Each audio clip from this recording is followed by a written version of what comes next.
제가 함께 교제하는 우리 같은 노예의 어느 목사님이 동료 목사님이 계십니다. 근데 이분의 이야기를 들었어요. 근데 이분이 과거에 정말 극심한 공황 장애를 앓았다고 합니다. 이 공황 장애가 너무 심해서요. 자기 방문을 열지도 못했대요. 너무 두려워서. 그 마음이 너무 힘들어서 방문조차도 열지 못하는 그런 극심한 그 고통 가운데 있었다고 합니다.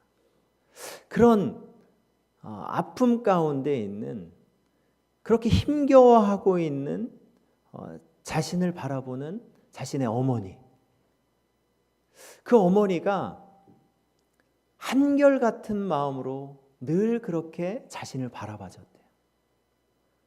자기가 마음 가운데 좀 이상했대요. 그리고 그 어머니가 믿는 하나님이 궁금해졌대요. 그래서 자신도 그 어머니가 믿는 하나님을 좀 만나고 싶어서 하나님 앞에 기도했대요. 하나님 정말 계십니까? 하나님 살아 계십니까?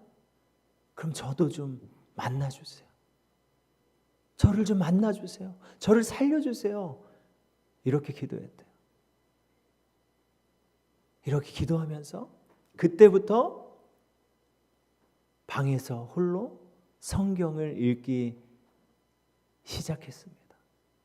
그렇게 성경을 읽으면서 하나님을, 그렇게 하나님께서 그 홀로 있는 그분을 만나주셨어요.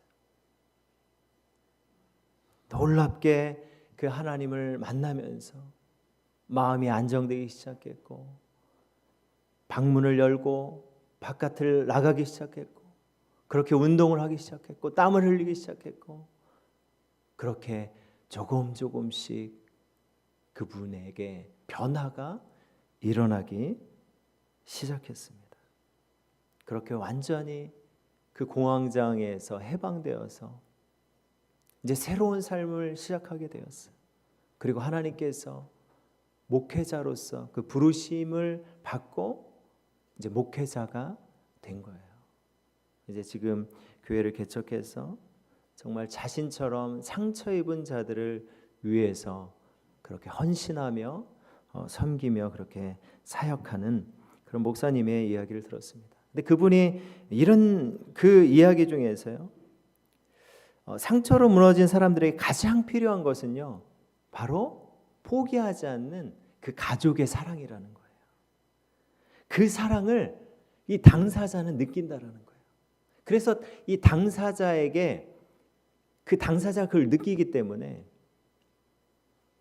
자신을 향한 그 사랑을 부모가 포기하면 그 자신도 그 삶을 포기할 수밖에 없는 거예요. 그러나 포기하지 않는 그 사랑이 있다면 그 사람은요, 포기하지 않고 일어설 수 있는 것입니다. 그래서 이 사랑은요, 생명의 끈이라고 볼 수가 있는 거예요. 눈에 보이진 않지만 이 사랑으로, 이 생명의 끈으로 연결되어 있습니다.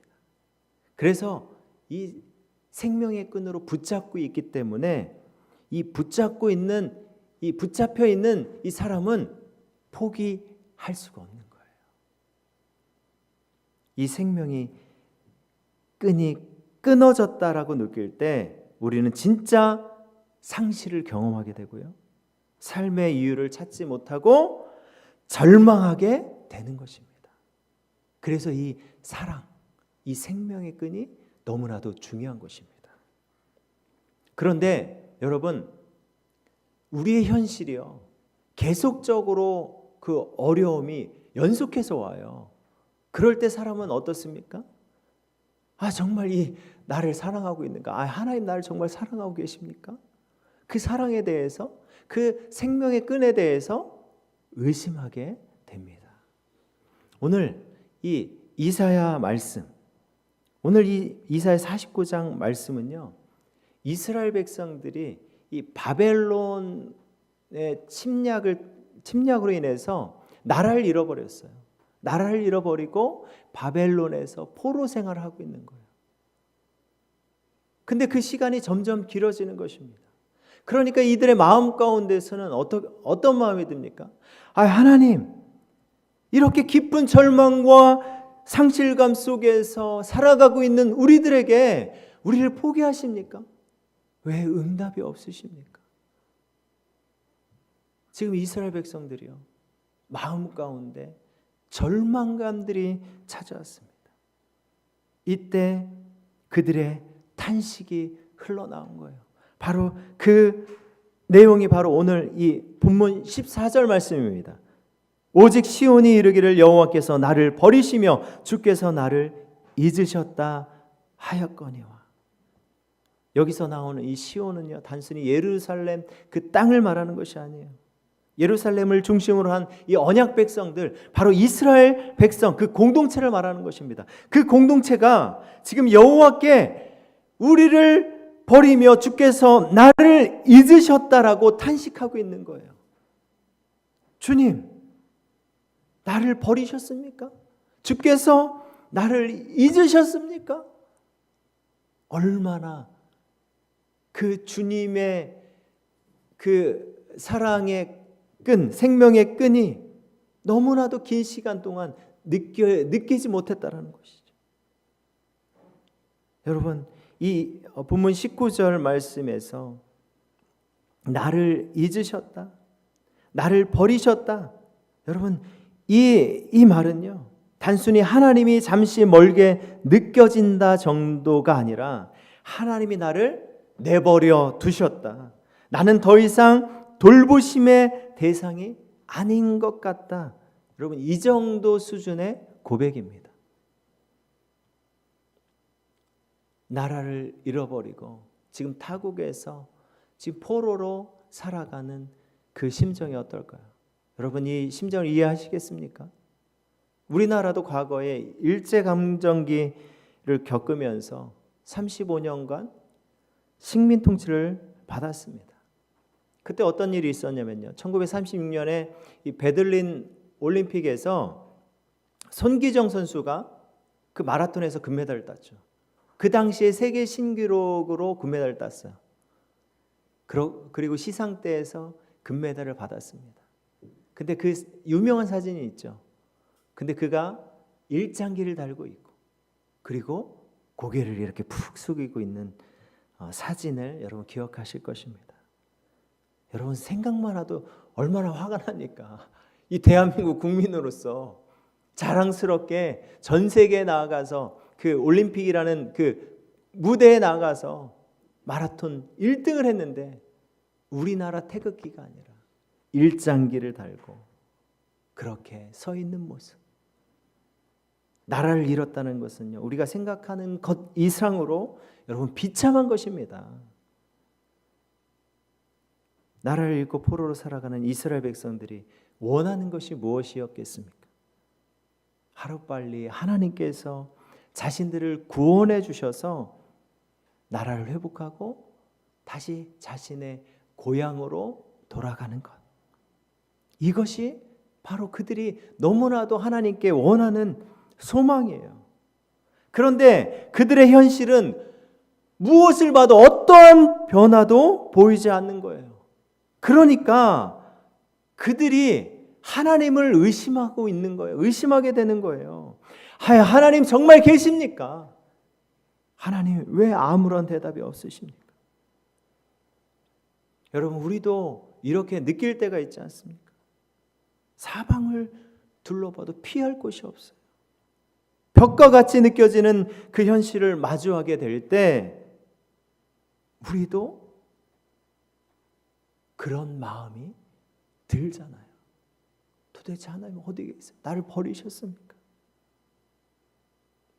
그렇게 아무런 대꾸 없을 때, 그렇게 느낄 때 지금 이스라엘 백성들이 오직 시온이 이르기를 여호와께서 나를 버리시며 주께서 나를 잊으셨도다, 그렇게 외치는 거예요.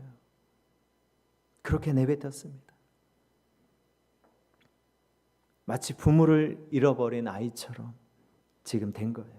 길거리에서 여러분 부모 없는 아이가 길거리에서 방황할 때 어떻습니까? 사람들한테 구박받아요. 그냥 여기저기 다니면서 외면받고 먹을 거 구하려고 그렇게 애써도 구하지 못하고,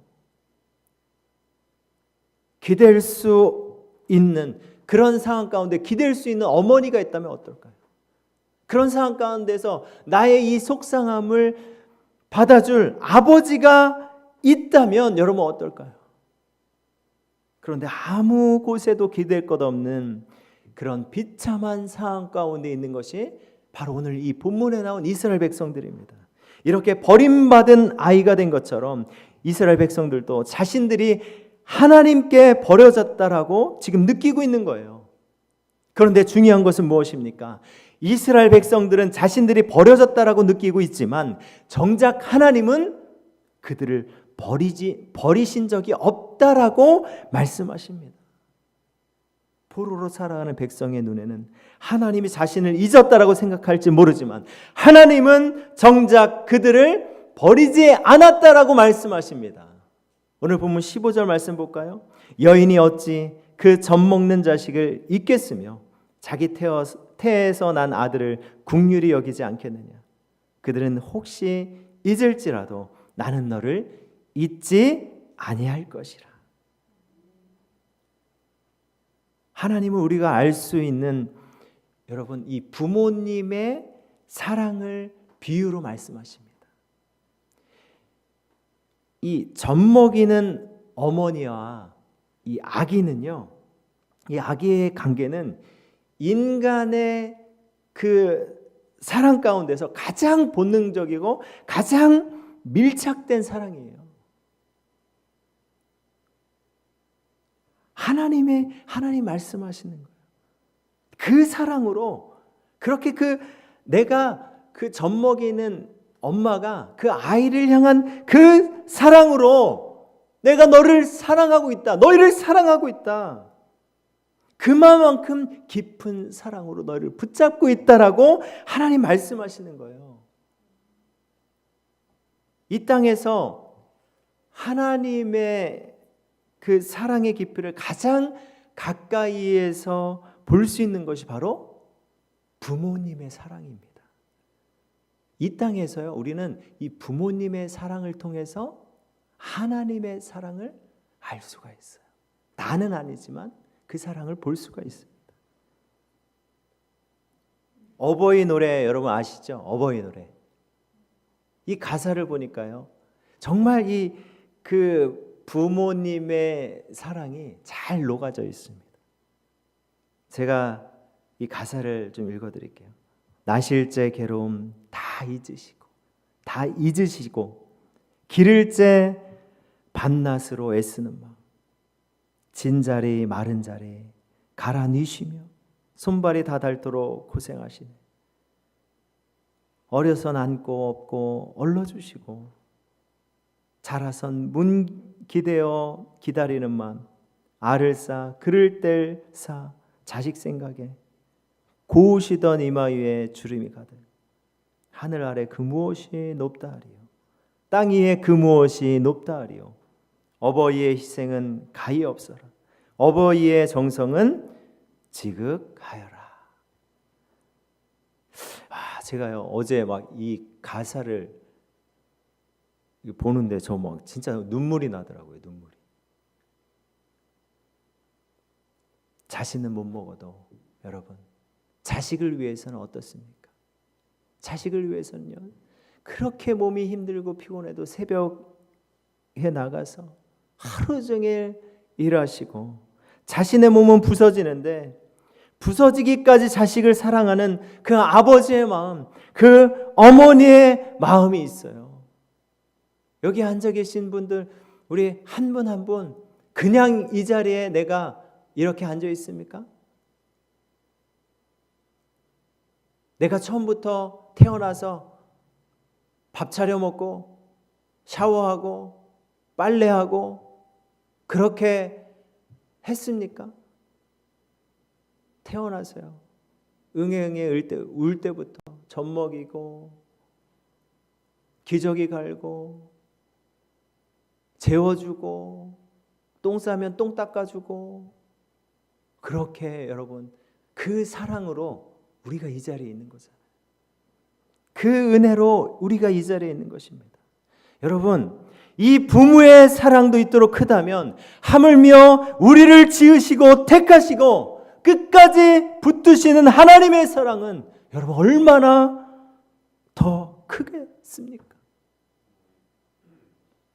15절을 다시 보시면요, 여인이 어찌 그 젖 먹는 자식을 잊겠으며 자기 태에서 난 아들을 긍휼히 여기지 않겠느냐.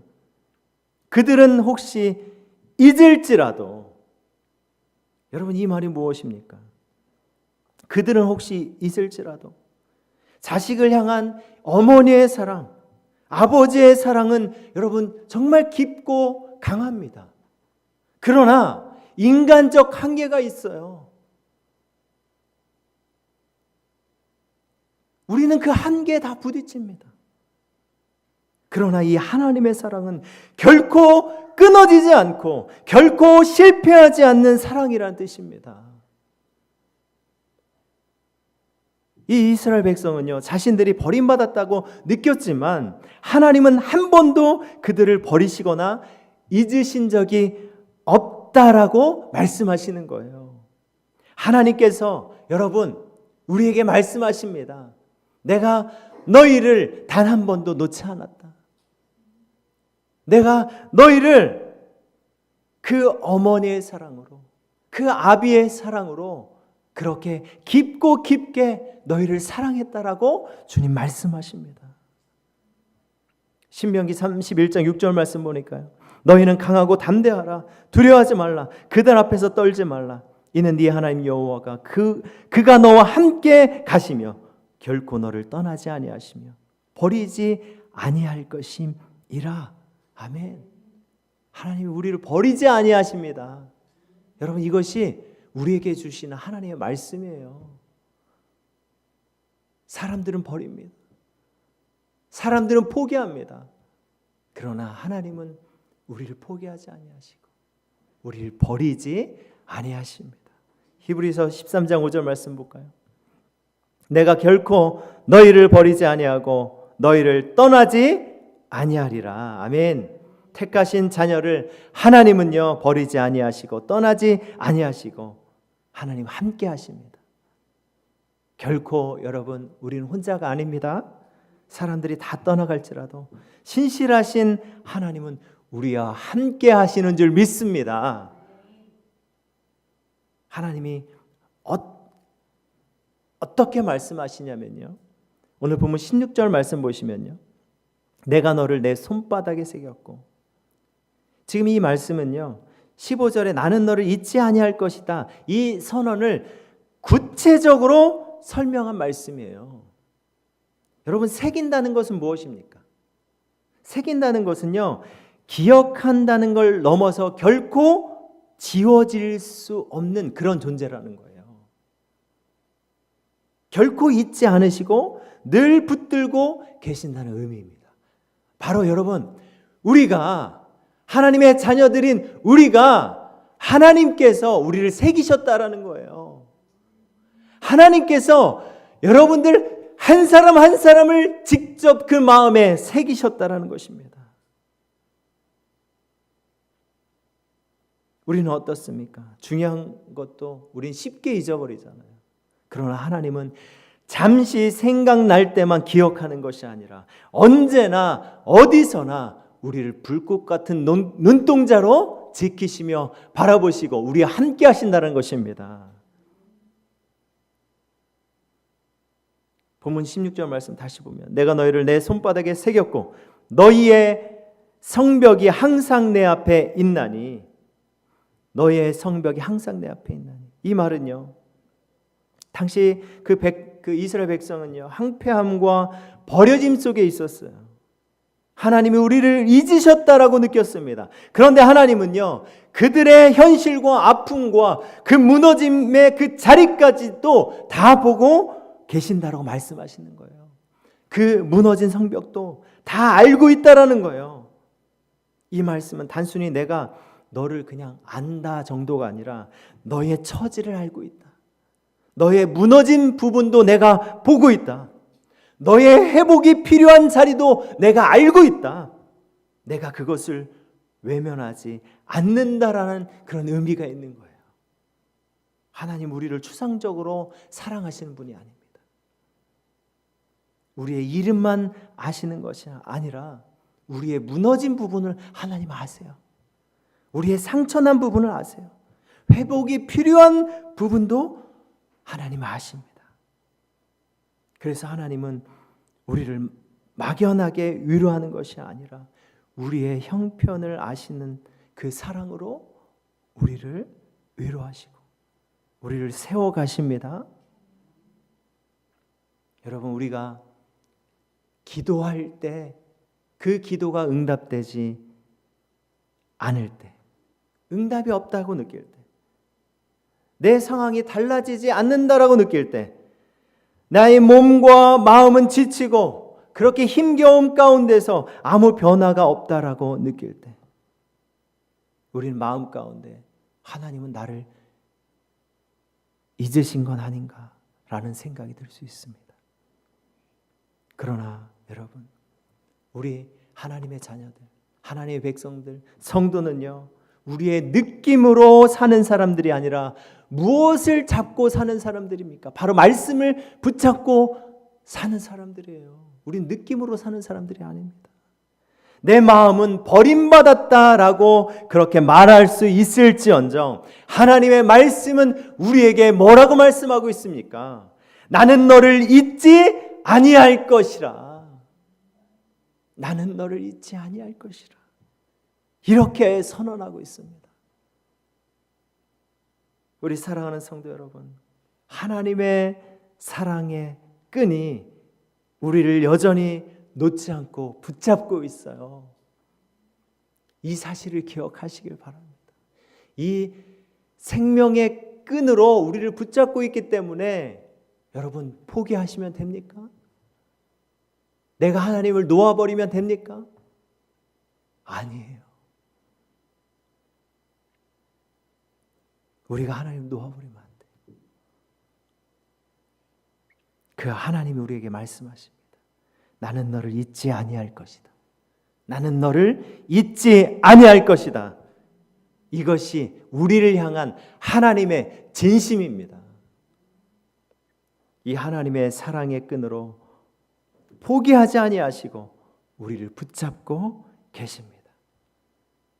그러니까 여러분, 낙심하지 마십시오. 포기하지 마십시오. 그리고 뒷걸음질 치지 마시고 하나님께 나오십시오. 하나님, 왜 대답이 없습니까?